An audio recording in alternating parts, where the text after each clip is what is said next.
Hello, xin chào tất cả mọi người. Chào mừng mọi người đã quay trở lại với kênh YouTube của Mohamed nha. Hôm nay Bo sẽ hướng dẫn cho mọi người cách móc một bé nắm đời mũ chó Pochaco như vậy nha. Mọi người sẽ chuẩn bị cho mình hai màu len nha, len màu trắng, len màu đen. Kim móc mình sử dụng kim móc 2.5mm, kéo cắt len, kim câu len, kim đánh dấu, một cặp mắc 4mm và một ít bông gòn bi để mình nhồi thú nha. Và bây giờ mình sẽ vào hướng dẫn chi tiết nha. Đầu tiên mình sẽ sử dụng len màu trắng để làm cái phần mũ nha. Mọi người sẽ tạo cho mình một cái vòng tròn ma thuật. Sử dụng kim 2.5mm nha. Móc lên một mũi móc xích. Móc vào cái vòng tròn này 6 mũi móc đơn nha. 1 2 3 4 5 6. Sau đó kéo khít cái vòng tròn này lại, trượt mũi vào chân mũi đầu tiên.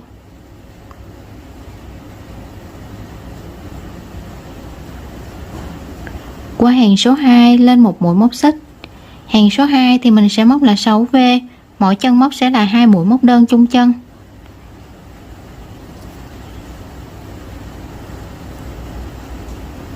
Móc thêm một mũi móc đơn vào cùng chân móc. Như vậy mình được một mũi V. Chân móc tiếp theo 2 mũi móc đơn chung chân. Chân móc tiếp theo 2 mũi móc đơn chung chân. Chân móc tiếp theo 2 mũi móc đơn chung chân. Chân móc tiếp theo 2 mũi móc đơn chung chân. Chân móc tiếp theo 2 mũi móc đơn chung chân.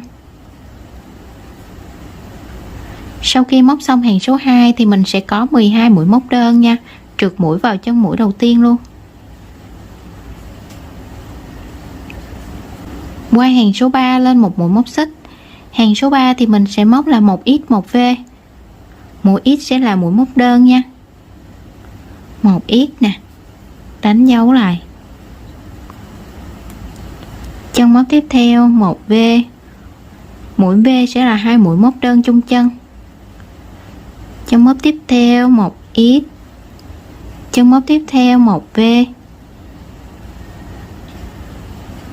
Chân móc tiếp theo 1x. Chân móc tiếp theo 1V.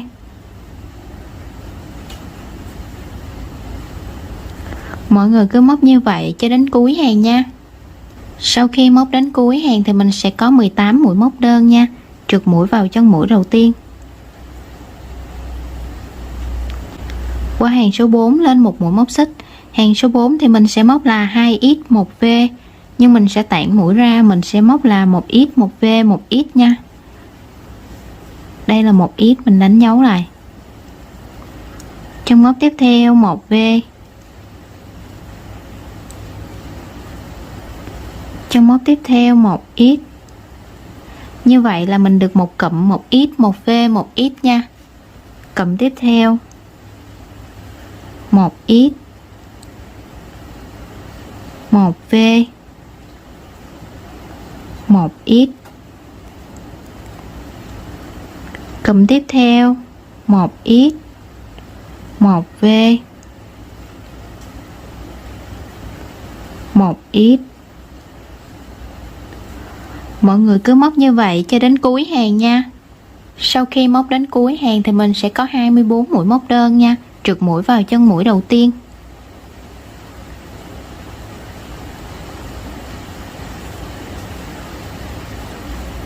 Qua hàng số 5 lên một mũi móc xích. Hàng số 5 và hàng số 6 mỗi chân móc sẽ là một mũi móc đơn nha. Tổng cũng sẽ có 24 mũi móc đơn cho mỗi hàng nha. 1 nè, mình đánh dấu lại nha.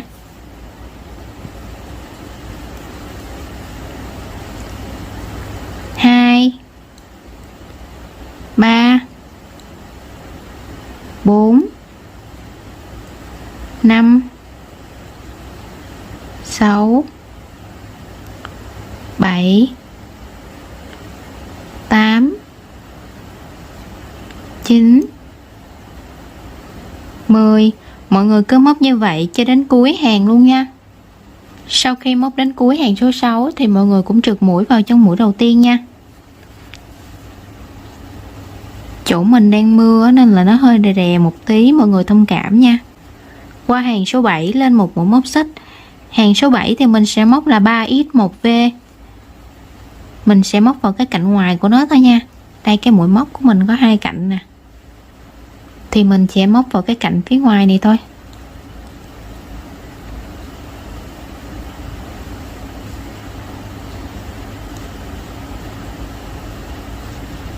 Một, đánh dấu lại nha.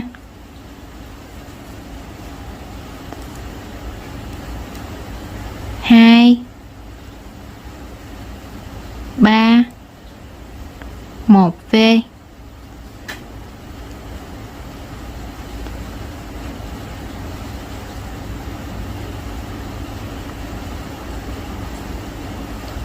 1, 2, 3, 1v.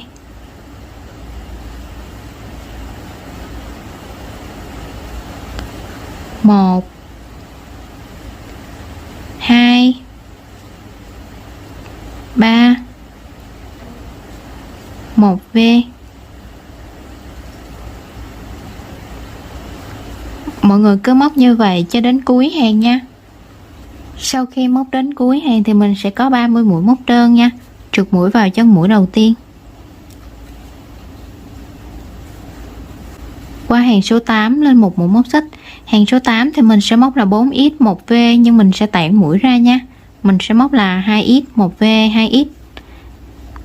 Đánh dấu là cái mũi đầu tiên. 2, 1v.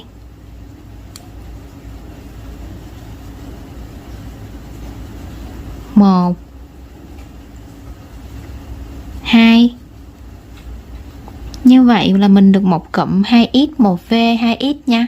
Cụm tiếp theo 1, 2, 1v.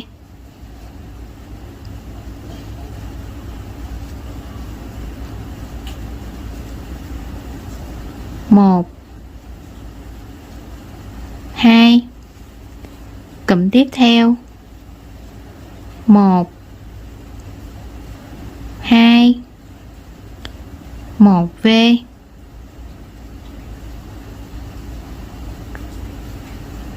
1,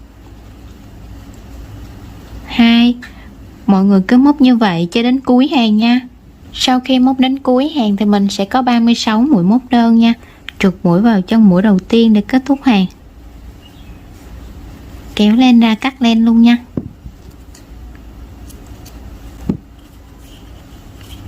Mình sẽ đưa sợi len ra phía sau nha. Đâm kim vào cái chân móc đầu tiên nè. Mình sẽ đâm từ phía dưới lên. Đó. Mình kéo cái sợi len qua.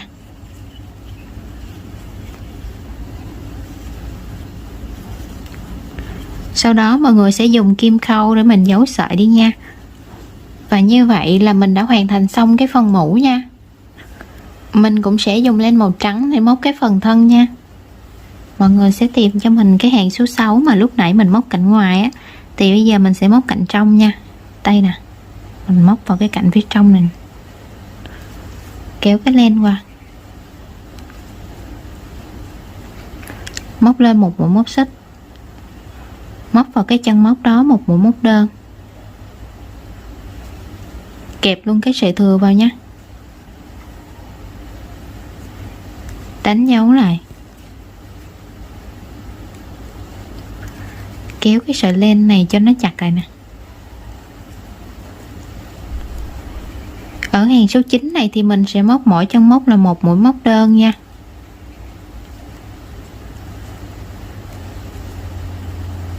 Tổng cũng sẽ có 24 mũi móc đơn cho mỗi hàng nha. Cứ mỗi chân móc mình sẽ móc một mũi móc đơn, kẹp luôn cái sợi thừa vào. Móc tầm 4-5 mũi thì mình không cần kẹp theo sợi thừa nữa đâu nha.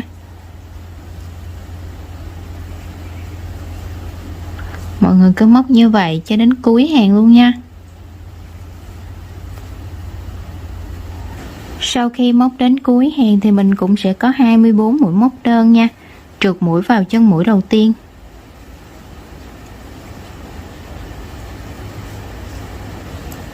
Qua hàng số 10 lên một mũi móc xích. Hàng số 10 và hàng số 11 mỗi chân móc sẽ là một mũi móc đơn nha. Tổng cũng sẽ có 24 mũi móc đơn cho mỗi hàng nha. Một nè, mình sẽ đánh dấu lại.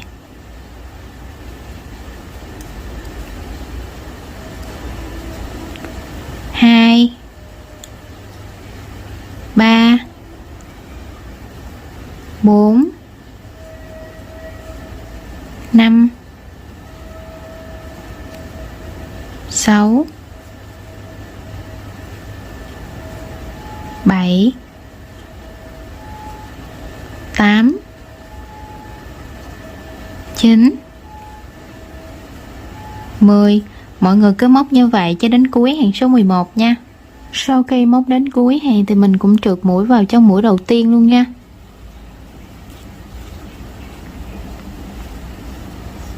Qua hàng số 12 lên một mũi móc xích. Hàng số 12 7 chân móc đầu tiên mỗi chân móc một mũi móc đơn. 1, đánh dấu lại.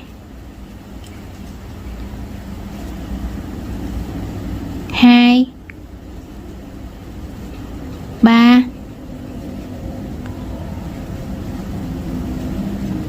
4 5 6 7.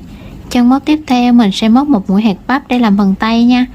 Mọi người sẽ lấy len, đâm kim xuống, kéo len lên, kéo len qua 2 vòng dây trên kim, lấy len, đâm kim xuống, kéo len lên, kéo len qua 2 vòng dây trên kim, lấy len, đâm kim xuống, kéo len lên, kéo len qua 2 vòng dây trên kim, lấy len, đâm kim xuống, kéo len lên, kéo len qua 2 vòng dây trên kim. Như vậy mình sẽ có 5 cái vòng dây trên kim nha. Mình kéo len qua hết luôn, mình được một mũi hạt bắp. 8 chân móc tiếp theo mỗi chân móc một mũi móc đơn nha.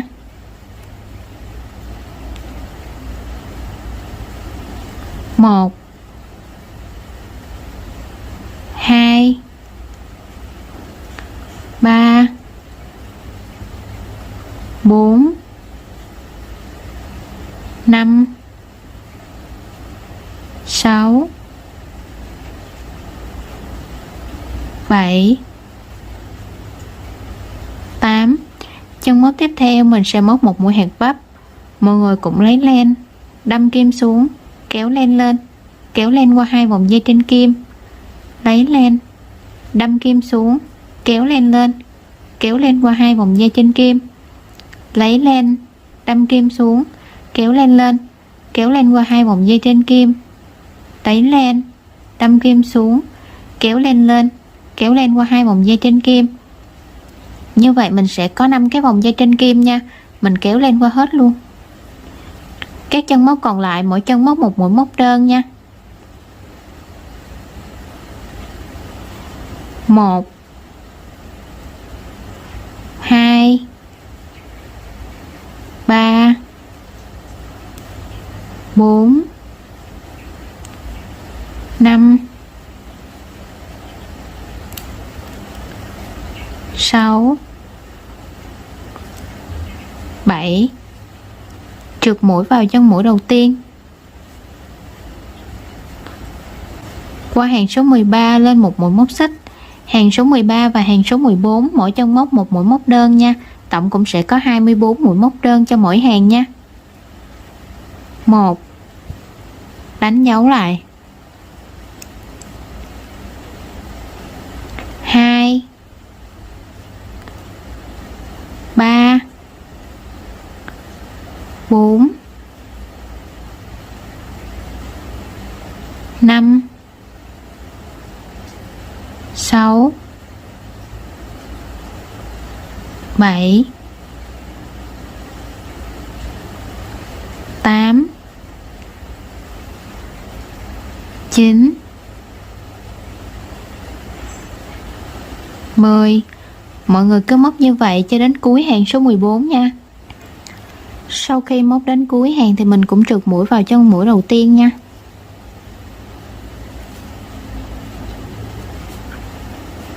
Qua hàng số 15 lên một mũi móc xích. Hàng số 15 9 chân móc đầu tiên, mỗi chân móc một mũi móc đơn. 1, đánh dấu lại. 2, 3, 4, 5, 6, 7, 8, 9. Chân móc tiếp theo mình sẽ móc một mũi hạt bắp, cũng lấy len 4 lần luôn nha. 1, 2,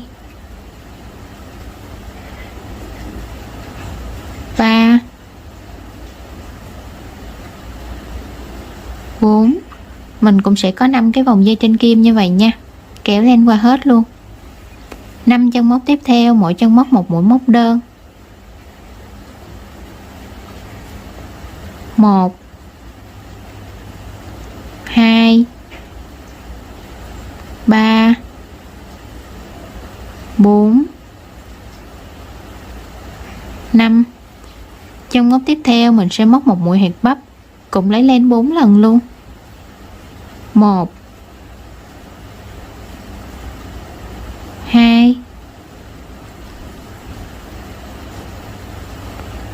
3, 4. Mình cũng sẽ có 5 cái vòng dây trên kim như vậy nha, mình kéo len qua hết luôn. Các chân móc còn lại mỗi chân móc một mũi móc đơn. 1, 2, 3, 4, 5, 6,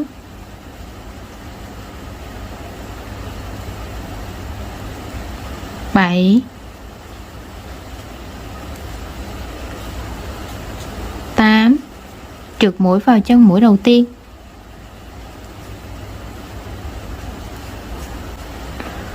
Qua hàng số 16 lên một mũi móc xích. Hàng số 16 thì mình sẽ móc là 12A, tức là 12 cái mũi giảm nha. Mũi giảm thì mình sẽ móc vào cái cạnh ngoài của nó thôi nha. Đầu tiên mọi người sẽ đâm kim từ phía dưới lên nè, vòng xuống đâm qua cái mũi bên cạnh, kéo len qua một lần nữa, mình được một mũi giảm nha.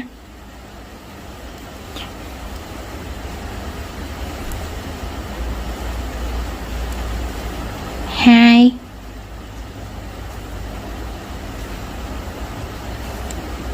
3,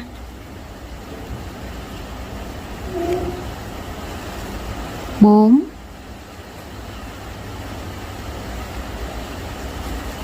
5,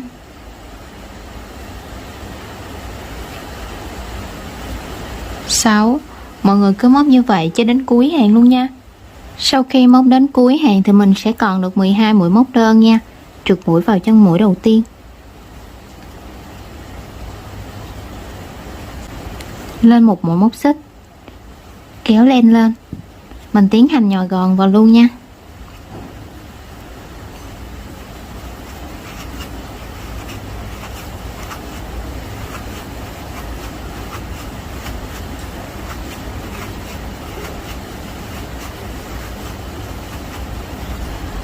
Nhồi gòn xong thì mình sẽ tiến hành móc cái hàng cuối cùng nha, hàng số 17. Hàng số 17 thì mình sẽ móc là 6A, 6 cái mũi giảm nha. 1, đánh dấu lại.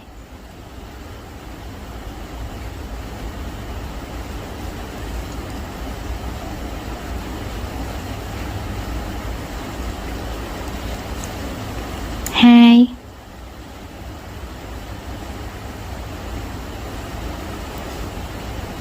3, 4,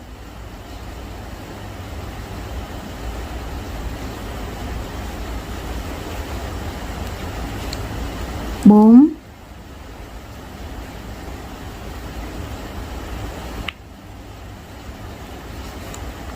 5, mũi cuối cùng, 6. Sau đó mình trượt mũi vào cho mũi đầu tiên luôn nha.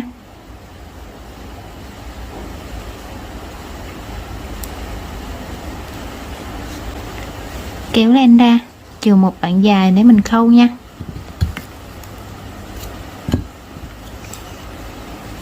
Mình sẽ dùng kim khâu để khâu cái vòng tròn này lại nha.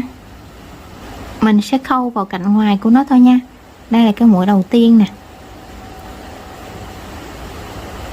Mình sẽ khâu từ đây, khâu cái cạnh ngoài của nó thôi. 1, 2, 3, 4, 5, 6. Sau đó kéo khít cái vòng tròn này lại, đâm kim xuống, đâm qua cái mũi bên cạnh, sau đó đâm xuống cái mũi bên cạnh rồi mình giấu len luôn nha.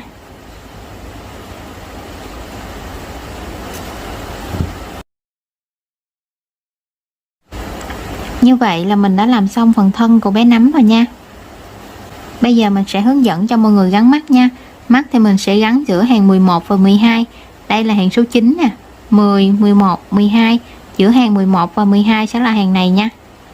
Mình sẽ gắn ở đây. Hai mắt sẽ cách nhau 4 mũi móc. 1, 2, 3, 4.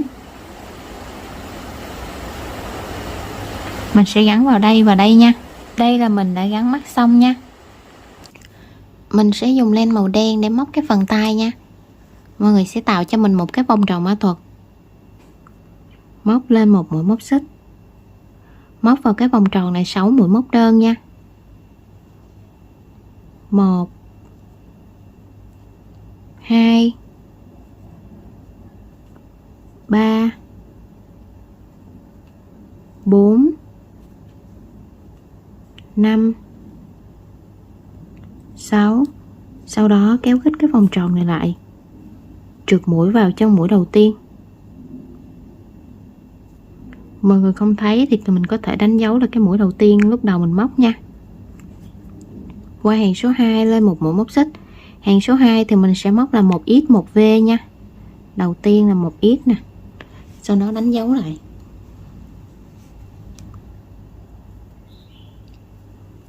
Trong mũi tiếp theo mình sẽ móc 1v.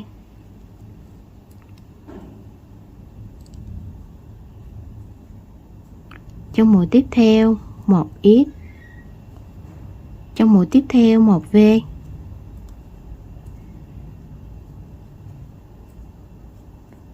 Trong mũi tiếp theo 1x. Và trong mũi cuối cùng sẽ là 1v. Móc xong hàng số 2 thì mình sẽ có 9 mũi móc đơn nha. Trượt mũi vào trong mũi đầu tiên ở đây.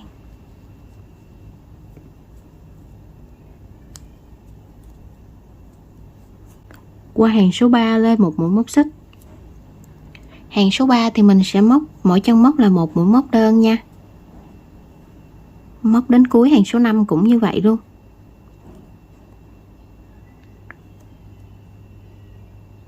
Hàng số 3 đến hàng số 5 mình sẽ móc mỗi chân móc là một mũi móc đơn nha. Tổng cũng sẽ có 9 mũi móc đơn cho mỗi hàng nha. 1 nè, đánh dấu lại. 2, 3, 4, 5.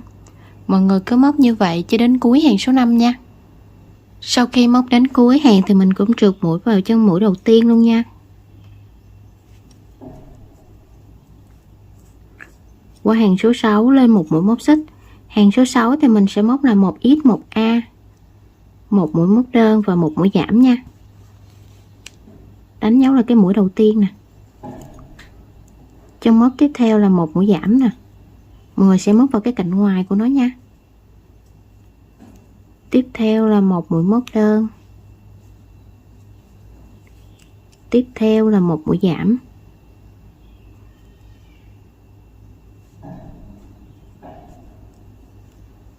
Tiếp theo là một mũi móc đơn.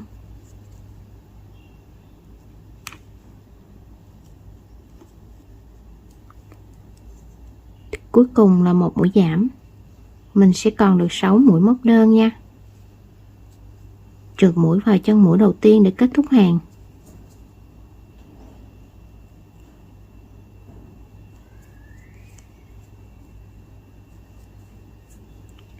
Kéo len ra chừa một đoạn dài để chút nữa mình khâu nha.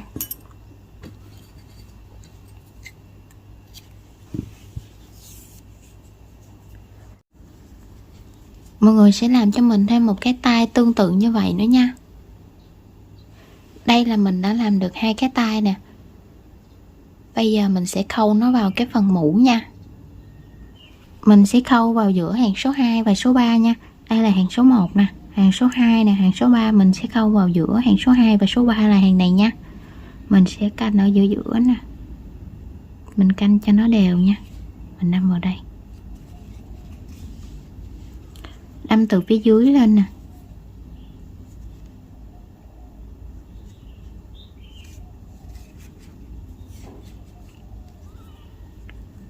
Xong mình đâm xuống.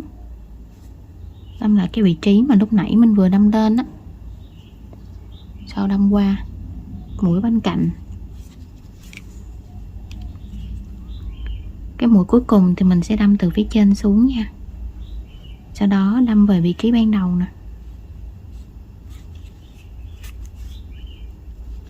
Mình cũng đâm từ phía trên xuống luôn. Màu đen hơi khó thấy á, nên là mọi người không thấy rõ thì mình có thể xem là mấy clip trước nha. Mình giấu sợi luôn nha. Đó, như vậy là mình đã khâu xong một bên tay nè. Mọi người sẽ khâu tương tự như vậy cho bên còn lại nha. Như vậy là mình đã khâu xong cái phần tay nha. Mình sẽ tách 2 sợi len màu đen ra để mình thêu phần mũi và mắt nha. Mình sẽ đâm kim từ phía sau lên nè. Đâm vào giữa hàng số 5 và số 6 nha. Mọi người sẽ canh nó ở giữa giữa.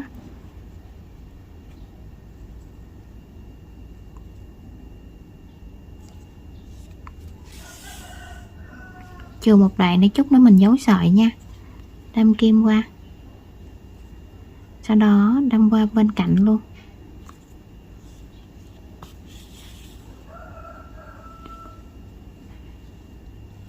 Đó, như vậy là mình được cái mũi nè.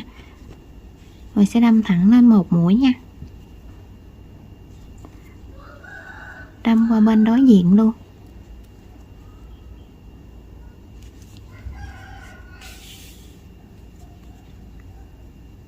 Mình sẽ canh thẳng hàng lên.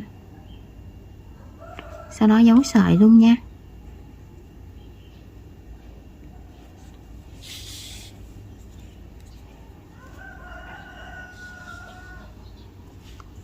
Như vậy là mình đã thêu xong mũi và mắt nha. Và video của mình cũng xin kết thúc tại đây nha. Nếu mọi người thấy hay hãy cho mình xin một like, một share và một subscribe nha. Hẹn gặp lại mọi người ở các video tiếp theo nha. Bye bye mọi người.